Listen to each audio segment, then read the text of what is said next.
Eu sou o professor Paulo Tempore e hoje iremos tratar de um assunto muito interessante, importante de ser debatido, principalmente neste momento que o nosso país atravessa.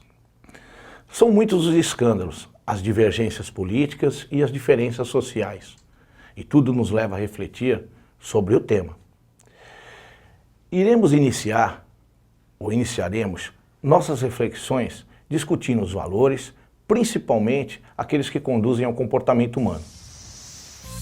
Mas antes, vamos pensar sobre algumas questões. Por que as pessoas agem de determinada maneira e não de outra? Algumas ações são condenáveis ao seu modo de ver? Sua conduta segue quais princípios e valores? Você certamente já deve ter ouvido coisas do tipo: isso é uma falta de ética. Aquela pessoa não tem ética. A Comissão de Ética do Congresso vai analisar a postura dos parlamentares. O Código de Ética Médica não admite esse tipo de postura profissional. Acredito que você já descobriu qual é o assunto da aula de hoje. Muito bem, hoje nós vamos falar ou conversar sobre ética.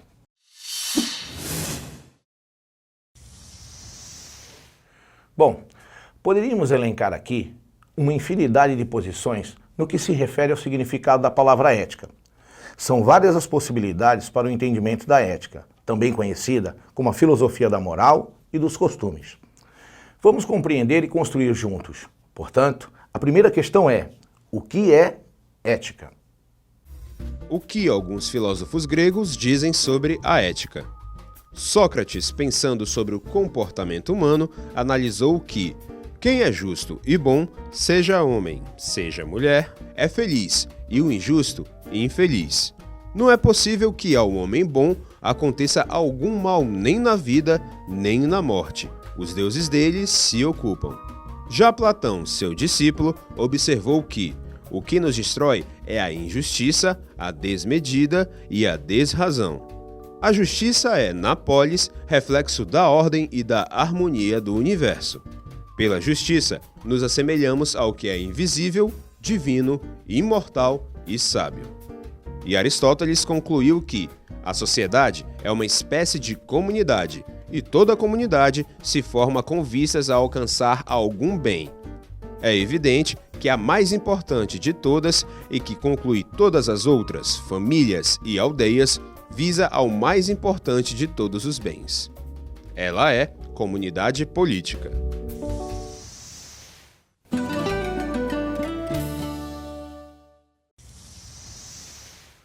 Bom, acabamos de ver algumas definições dos filósofos gregos referente ao que é ética.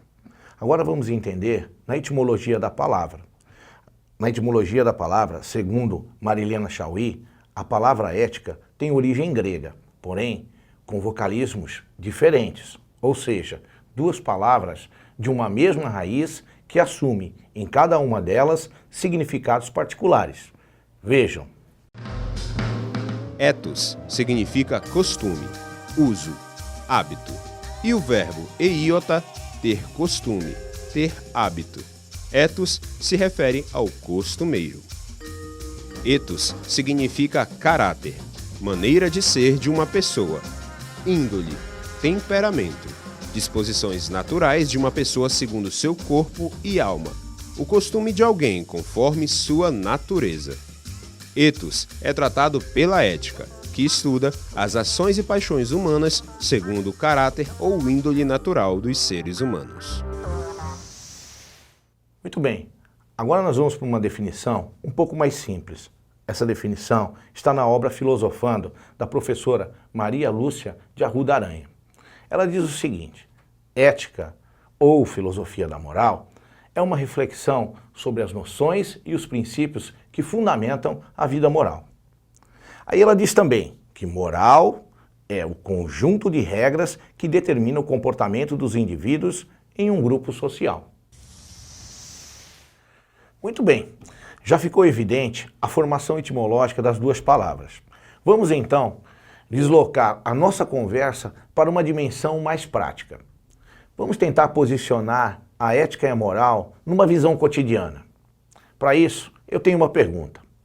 Qual a diferença entre ética e moral?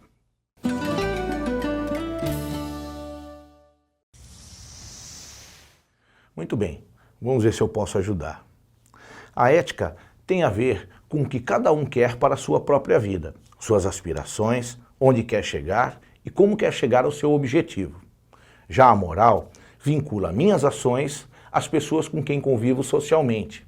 São criadas regras que são transmitidas, ou por oralidade ou de forma escrita. Portanto, nós podemos ver aí que a moral está mais próximo das regras, enquanto a ética aproxima-se da reflexão filosófica.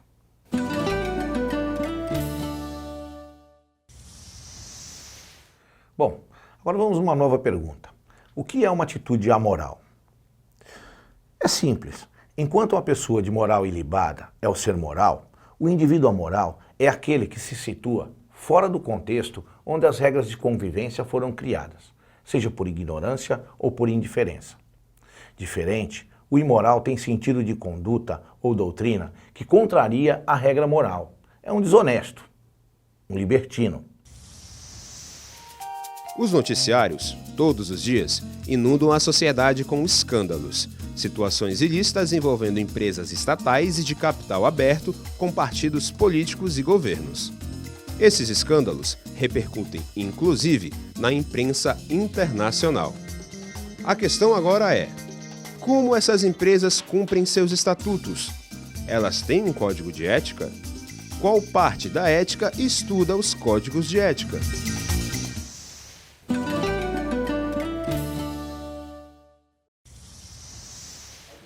Você já ouviu falar em deontologia? A palavra deontologia deriva do grego deon, que significa dever, aquilo que é obrigatório. A deontologia é a ética profissional, o tratado das normas e dos deveres adotados por determinada profissão. Os códigos de deontologia utilizam muito o verbo dever no imperativo. O profissional deve portar-se desta ou daquela maneira. A deontologia, então, é a aplicação da ética e da moral no dia a dia do profissional.